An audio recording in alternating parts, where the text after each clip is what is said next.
I speak to you in the name of God, the Father, the Son, and the Holy Spirit. Please be seated.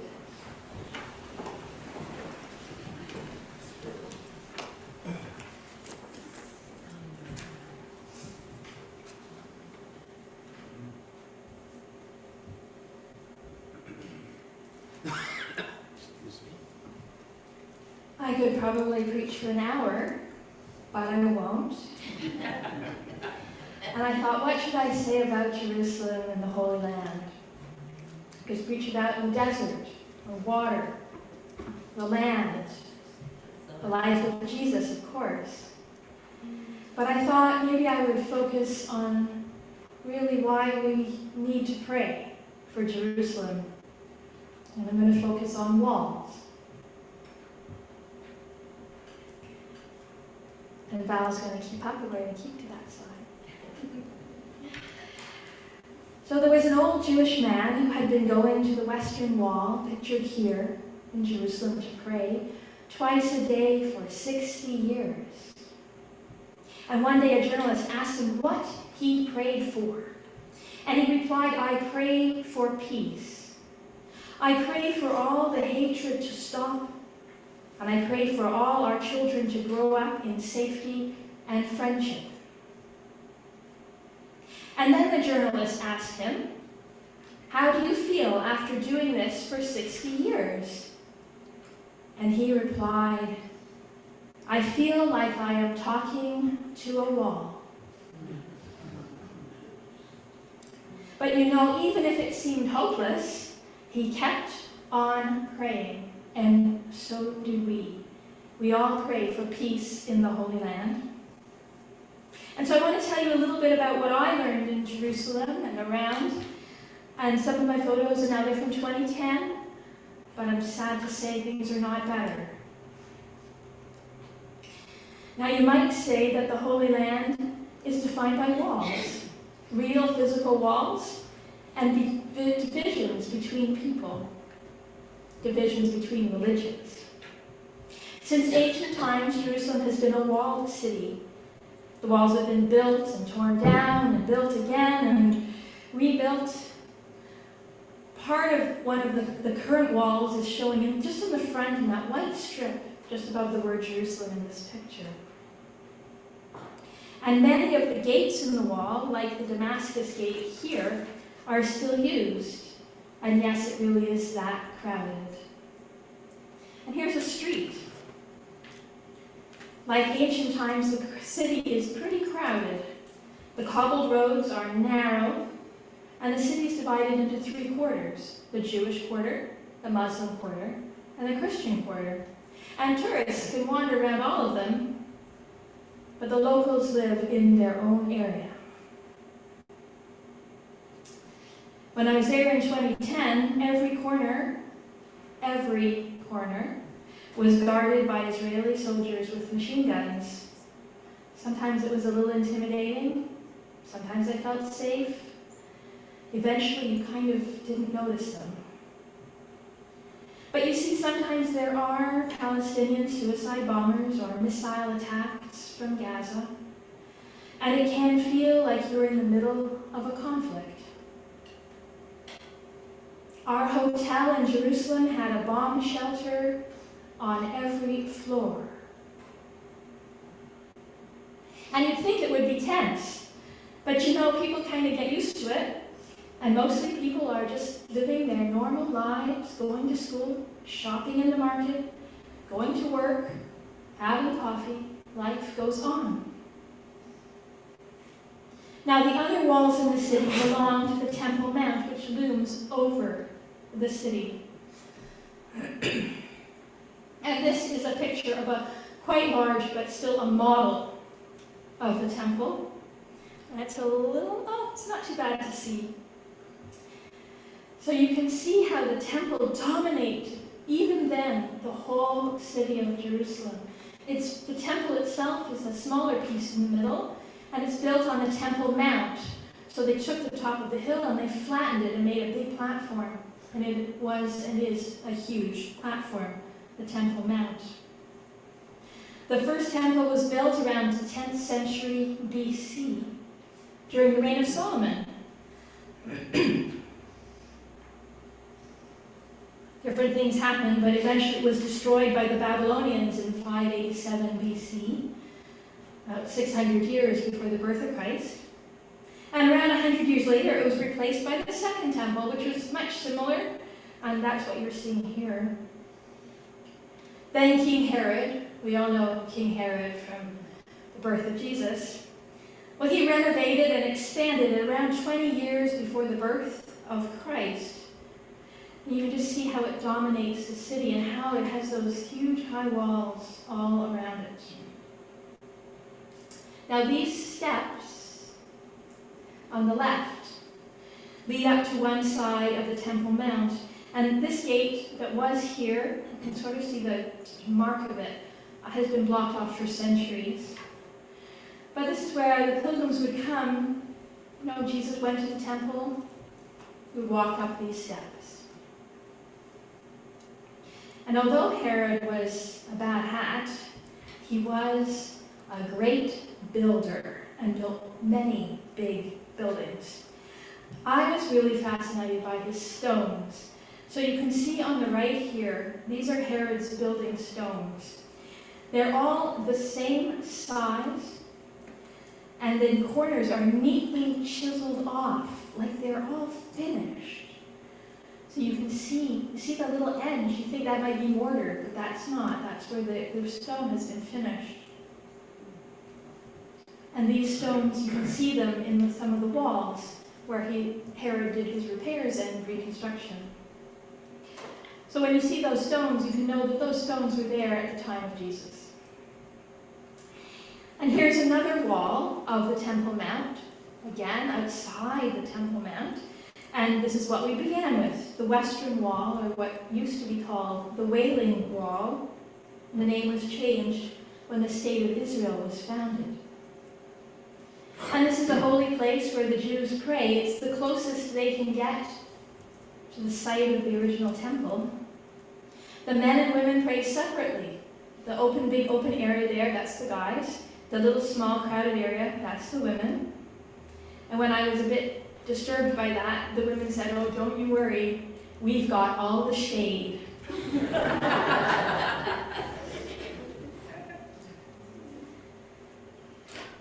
But the Jewish people pray here because their temple is gone.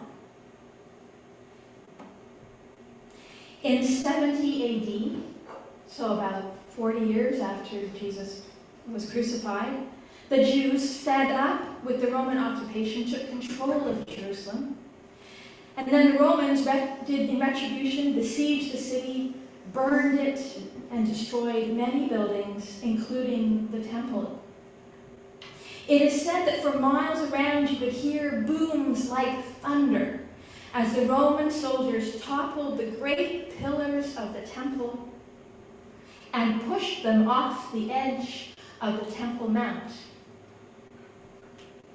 In recent years, they've excavated the side where a lot of that happened. And here you can see in the pavement of that Roman road below, in that pavement you can see the impact marks of the great stones that fell on the street. That was a street lined with stores. And in the end, it was filled with rubble.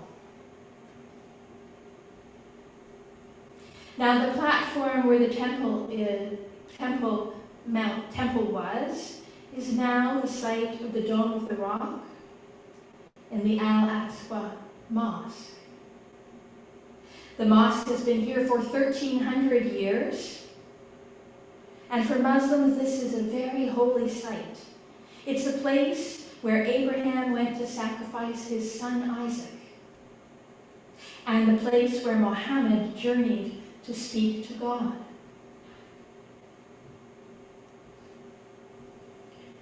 It's not safe for Jews to visit the mosque, and they're not allowed normally.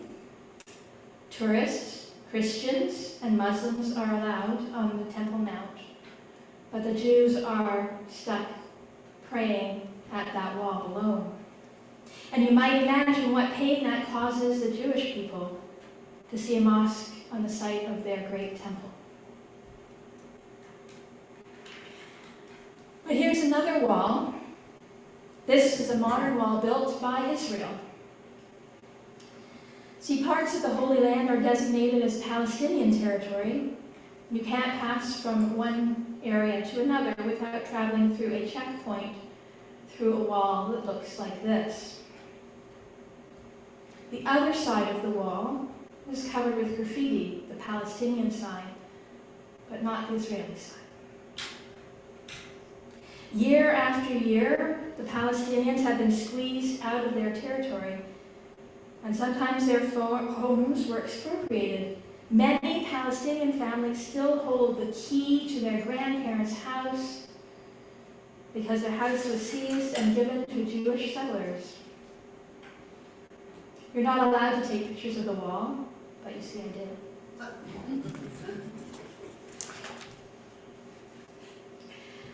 Now the word settler, Jewish settler, you often hear on the news, there's conflict with the Jewish settlers.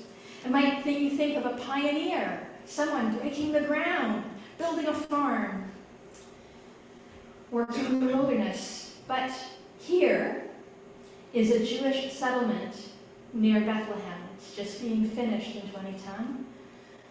It's a whole, huge, brand new town. Not a few settlers. They knocked down a lot of olive trees to build that. Now, it might be a good time to mention that Palestinians are not only Muslim, but also some are Christian. Our guide was a Palestinian Christian whose family has lived in Bethlehem and been Christian almost since the time of Jesus.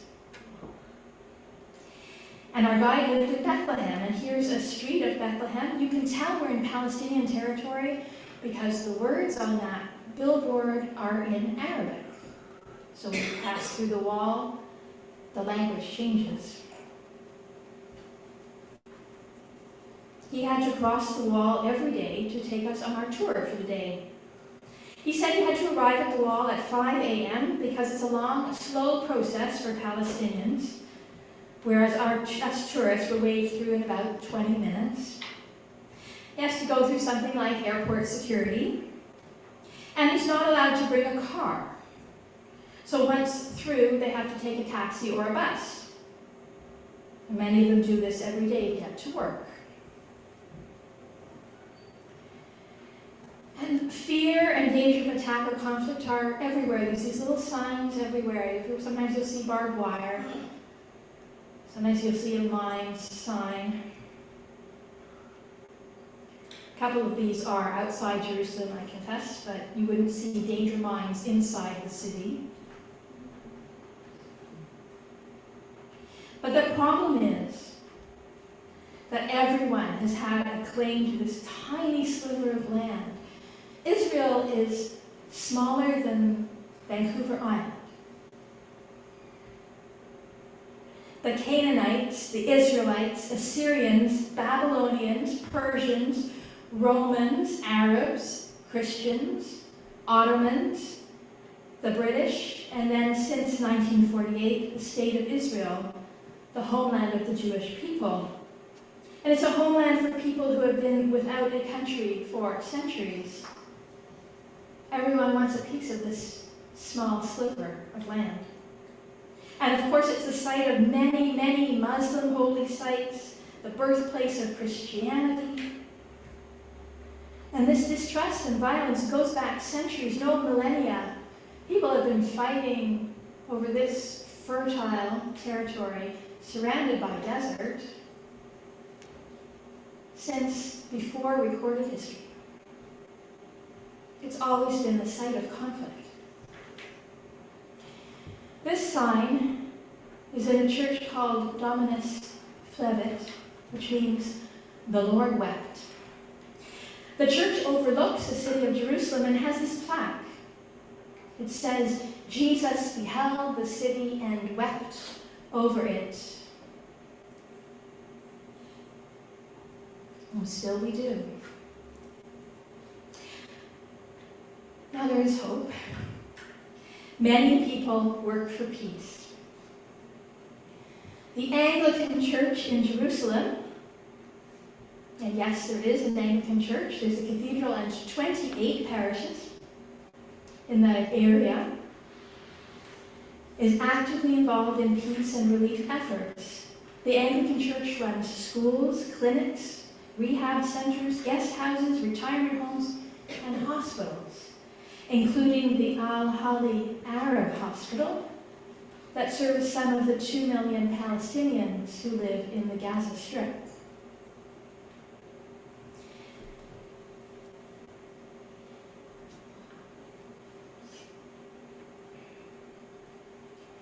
We met with a young man. He was Jewish. And we asked him if he had hope for peace. A little, he said. You have to have a little hope. Otherwise, he says, what is there?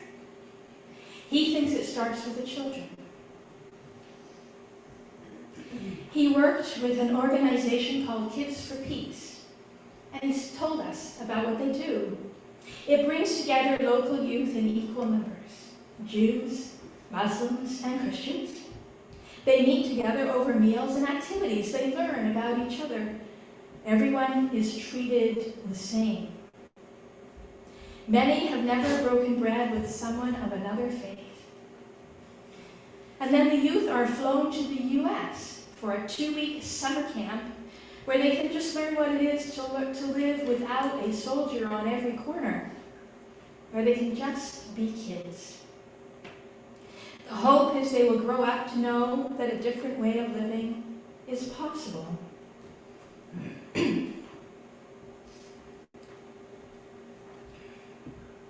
But he said it is hard. And he gave us the example of flying the kids out of the country for the camp. Palestinians, he said, often don't have passports. They may not even have a nationality. And they need special paperwork to leave Israel and to return. At the airport, they have to pass through security. And there are 3 lines for security: one for Israeli citizens, one for tourists, and one for Palestinians. Now, Kids for Peace, as I said, mentioned that all the kids need to be treated the same. And so that means they all travel through the Palestinian security check, which is the most strict. All the luggage is x-rayed and searched. Every person is questioned, and each person is strip searched. Even children. One day, he met a guard at security. She was doing her military service, and she did not want to strip search the Israeli children. I'm sorry, he said, but the children must all be treated the same. That's what our organization stands for. And as she went through her duties, she began to weep.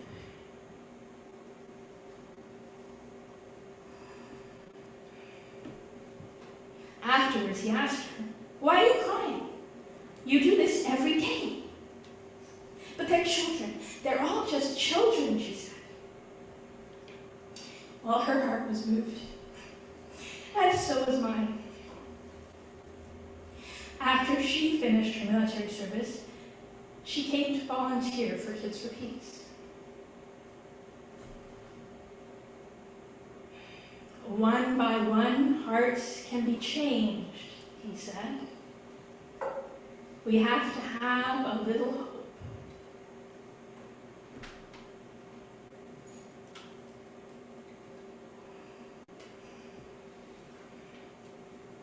And that's why today we pray for Jerusalem and the Holy Land. For peace in a region complicated by history and religion, by conflict and war. It's a beautiful country filled with proud and decent people, Jewish, Muslim, and Christian.